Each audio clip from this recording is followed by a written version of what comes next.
during 1947, when we became independent, our milk production was about 15 million metric tons, and it continued to be so till 1960. So we were actually import dependent. A lot of commodities in the form of milk, they were coming, and milk was not easily available to the people in our country. Because the population was rising, milk production was constant, there was a pressure on the per capita availability of milk. So during that period, per capita availability was about 115 gram per person per day in our country. And then it was thought that we need structured interventions to improve the milk availability, milk production in our country. And that's how NDDB got established somewhere in 1965 after the visit of Lal Bahadur Shastri to Amul in 1964. And he wanted a similar pattern, Anand pattern or Amul pattern of cooperative to be set up throughout the country. So NDDB started Operation Flood program from 1970 after it was set up with the support of World Bank and Government of India. And till 1992, we had 3 phases of Operation Flood, which made India not only self-sufficient in the milk and milk products, but we also became largest milk producer in the world in 1998. And we have been continuing with that. Today, our milk production is 231 million metric ton. This is 2022-23 figure, which gives the per capita milk availability of 460 grams per person per day. So we have moved from just 115 to 460 gram per person per day. That is the improvement which has happened. One of the major scientific program which NDDB initiated to improve the milk productivity of animal was the artificial insemination program for the animals, so that you are improving the genetic potential of the animals. And for that you need frozen semen doses. So initially we had the Sabarmati Ashram Gaushala, which was set up by Mahatma Gandhi ji along with the Sabarmati Ashram in Ahmedabad. And NDDB started managing the SAG semen station. Then we had one more semen station in UP. It's called Animal Breeding Research Organization, EBRO. With those two semen stations, we were producing semen doses and supplying. But for improving the productivity of our animals, we need a larger coverage of the artificial insemination in the country. And somewhere about 2000-2005, where we were conceptualizing the National Dairy Plan to improve the milk production in our country again, because the Planning Commission had come out of a report that if we don't increase the milk production in coming 10-15 years, we may again have to be import dependent. So NDDB designed a National Dairy Plan, and during the conceptualization we realized that the demand for semen doses should be much higher, considering that we want to increase the artificial insemination coverage in our country. So even now we are covering about 35-40% of the animals through AI coverage, and we wanted to increase that coverage, and that is the reason we conceptualized 2 large semen stations, mega semen stations, and one of them is Alamadhi Semen Station, the other one is Rawari Semen Station in Maharashtra. And by that time we were managing 2 semen stations, 2 more semen stations are going to be added. And meanwhile NDDB had, because the commercial operations is normally not part of NDDB's activity, by that time we had also formed a subsidiary of NDDB, which is NDDB Dairy Services. It's a Section 8 non-for-profit company, and all semen stations are being managed by NDDB Dairy Services. So NDDB Dairy Services set up these 2 semen stations, one in Alamadhi and Rawari. Now all these 4 semen stations together, they produce about 50 million semen doses per annum. It's almost, covering 40%. So their market share, if you see in our country, it's about 40% of the total semen doses produced are produced by all these 4 semen stations. If we talk about Alamadhi, it is producing about 10 million semen doses every year. The semen is produced from the high genetic merit bulls. That means the pedigree of these bulls is very high in terms of genetic potential and the milk production capacity. They are carefully selected. And in Alamadhi, we have about 300 such bulls. And we have bulls of about 25 breeds. So even some of the breeds, the breeds in south, for example, Pogonur and some other breeds, those bulls are also available in Alamadhi. We also have exotic bulls for HF, Jersey, crossbreed HF, crossbreed Jersey.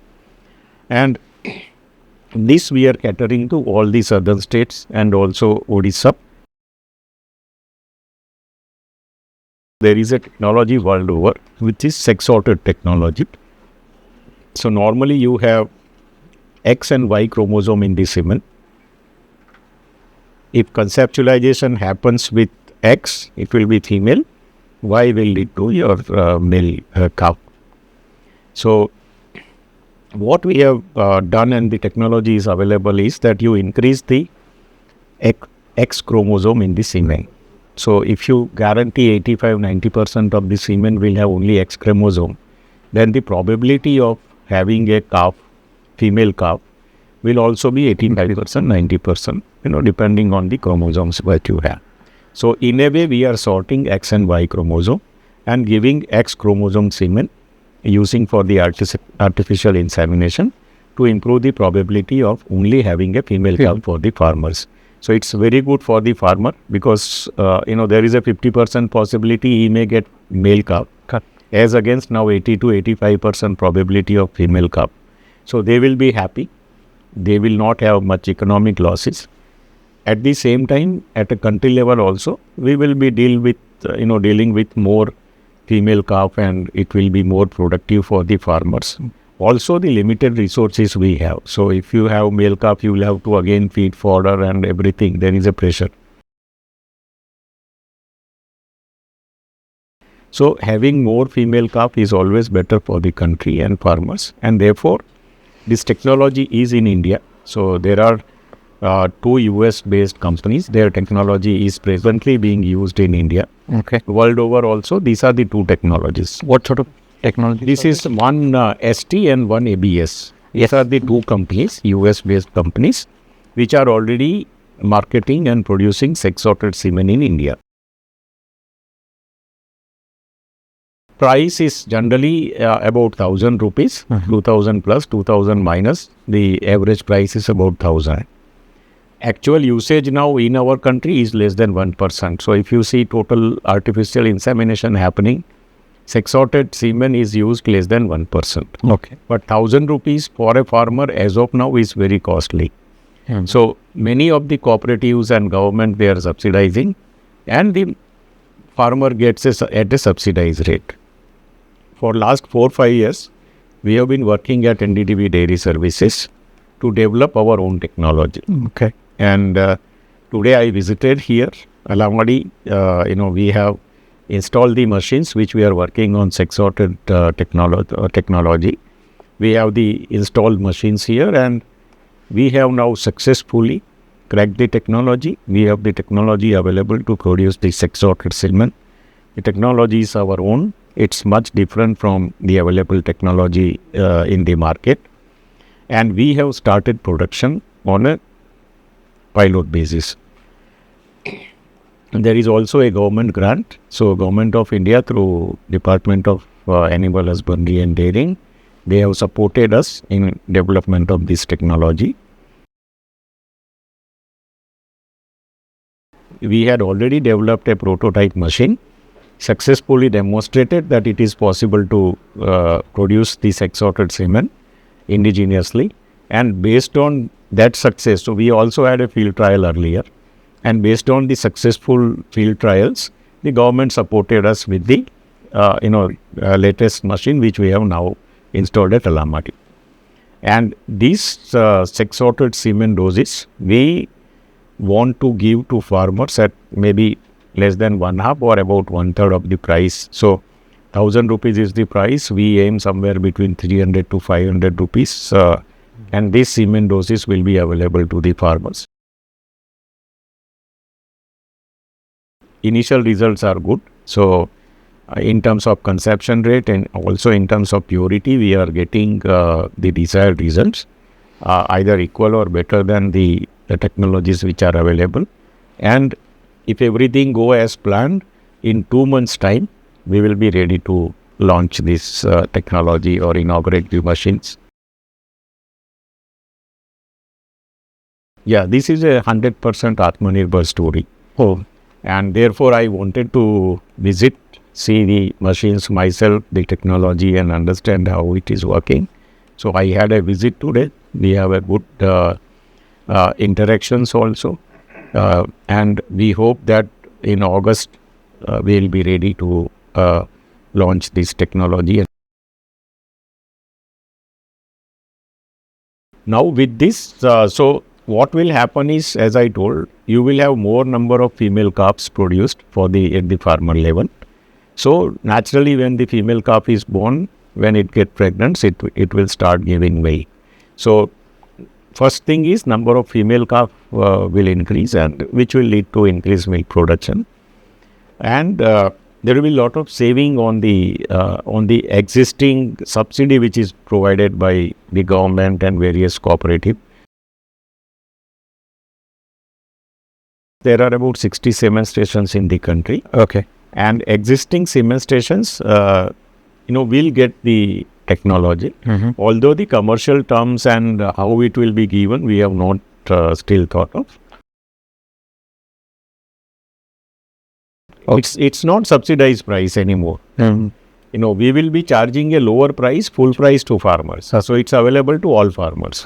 So there is no question of subsidy which is being provided now. And 1,000 rupees become 300 or 400 after providing subsidy. We will not have to resort to that because we will be selling to farmer at that price. So there is no question of subsidy, and therefore every farmer in the country will get benefit. So as of now, we are growing in last 10 years, if you see at a growth rate of 6%, about 6%. With all these technologies being adopted and by the farmers going forward, we expect that from few years from now, we may see slightly higher growth rate than 6%, even on a larger base. And if that happens, our production, which is about 231 million metric tons now, it's about 1/4 of the global milk produce. It's about 25% share we have. By 2030 or 32, we will have a production of 300 million metric ton plus with a share of close to 33%. So we will be producing about 1/3. And Government of India and NDDB and various other agencies are targeting 600 million metric tons of milk by 2047.